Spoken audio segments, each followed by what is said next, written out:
What's up, YouTube family? It's Andrea here at VW Family Farm, and today I am out here. It's really early in the morning, but it's still hot out here and muggy.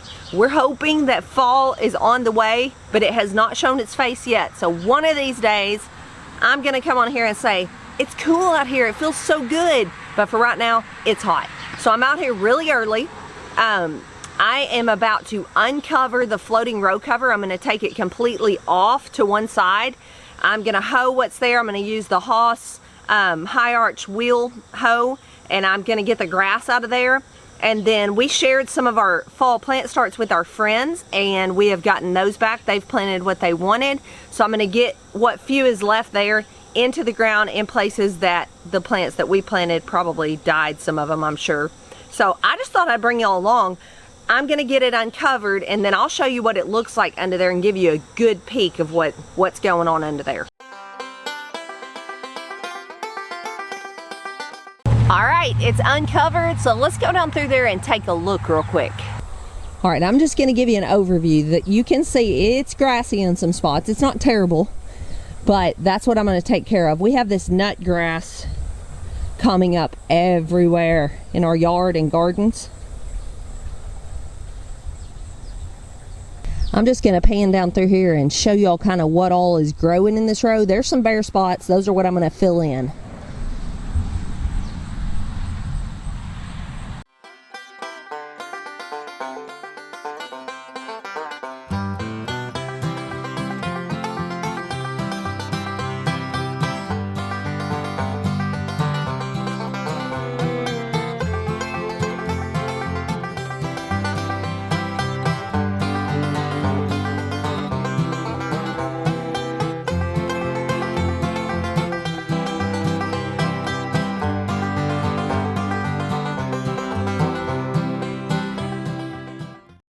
Alright, so as you can see, there's lots of stuff growing in this row. There's also grass.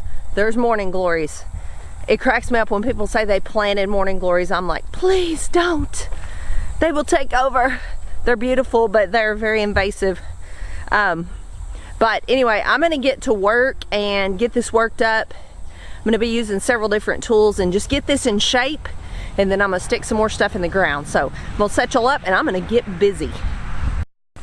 One thing I've got to be careful with is we buried drip tape, and I sure don't want to hit that.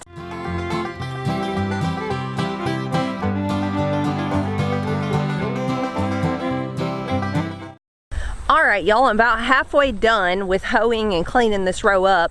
So I thought I'd take you down here and kind of show you the difference it's making, show you what I'm doing. So I'm going to turn you around and show you it already looks tons better. Alright, so this is the half I've done. You can see, you can definitely plainly see now where the plants are. There's not a bunch of grass in there.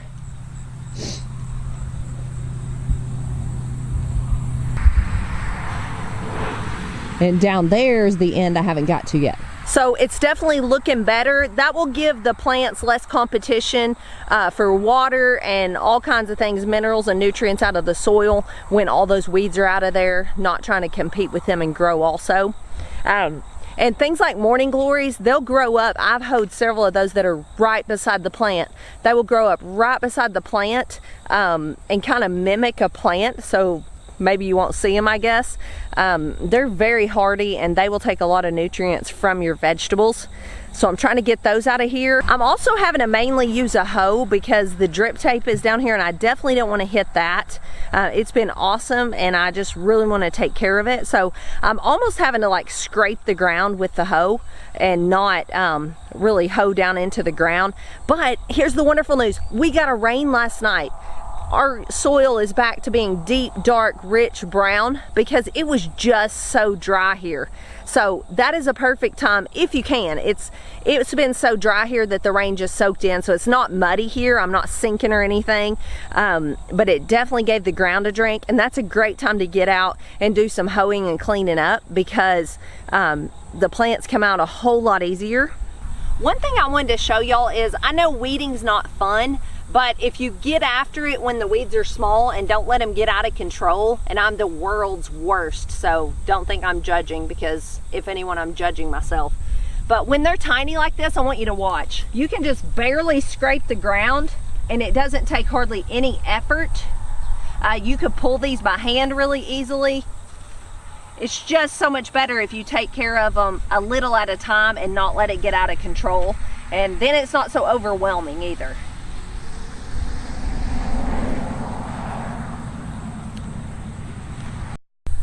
All right, y'all, so I'm taking a short break from planting under the floating row cover. I went in for breakfast and found me a helper. I got Emily behind the camera.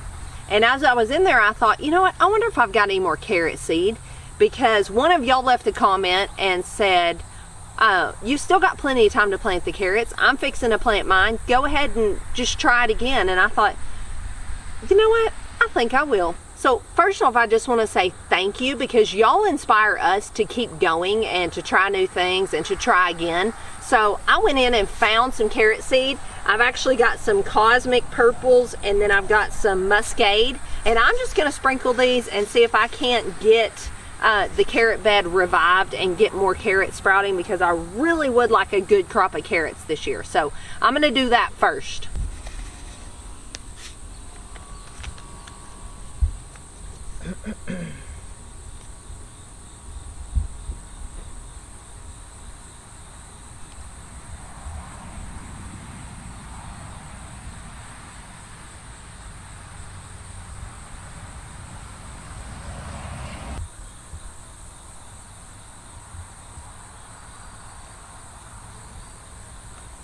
Hey, Emily and I are back over here in the garden, got the carrots sprinkled out. I'll keep you posted on that.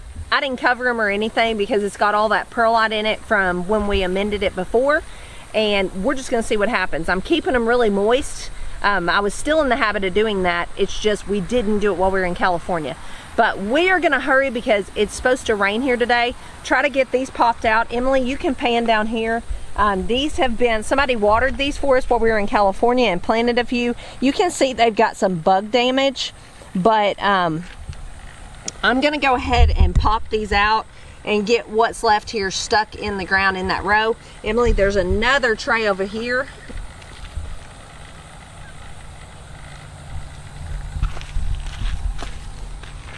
This tray over here is more cauliflowers and Swiss chard and things like that. So we're gonna get those stuck in the ground.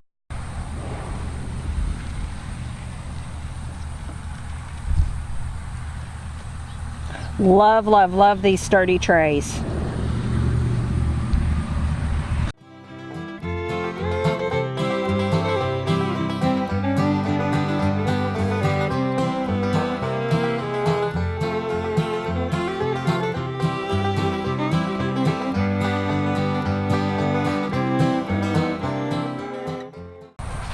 So I'm just gonna get everything popped out and laid out here, and then I'll move down through here planting. That's how I like to do it. When I get to squatting over and planting, I like to just go with it. I don't wanna go up and down and up and down. Hurts my back and knees, so that's how I'm gonna do it.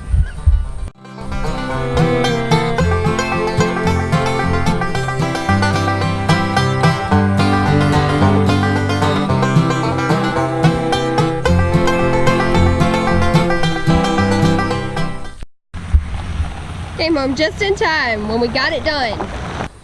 You need to tell him what he's really been doing though. You tell him. He's really been helping a neighbor with their bees though, so we'll forgive him. Hey.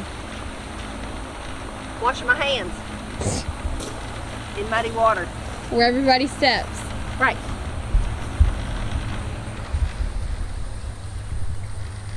Mr. Perfectionist had to fix stuff. Don't want it laying down on the plants.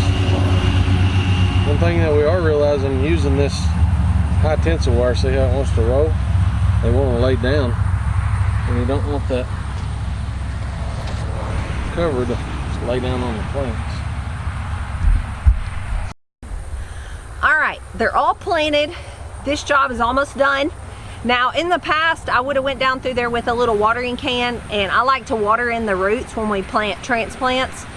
They just seem to do better. I don't lose as many. But we've got this awesome drip tape from Haas Tools installed, so I'm just gonna turn that on because Part of the problem with watering from the top, especially little baby transplants, is they want to lay down and just kind of lay in the mud, and then they're done for.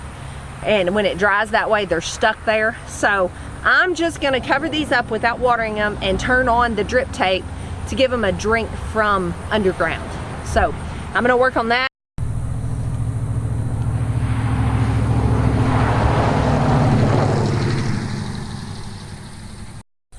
Alright y'all, thanks for hanging out with us. I'm going to wrap this job up, covering it back up, and then this job is complete, and we will see you guys later. God bless.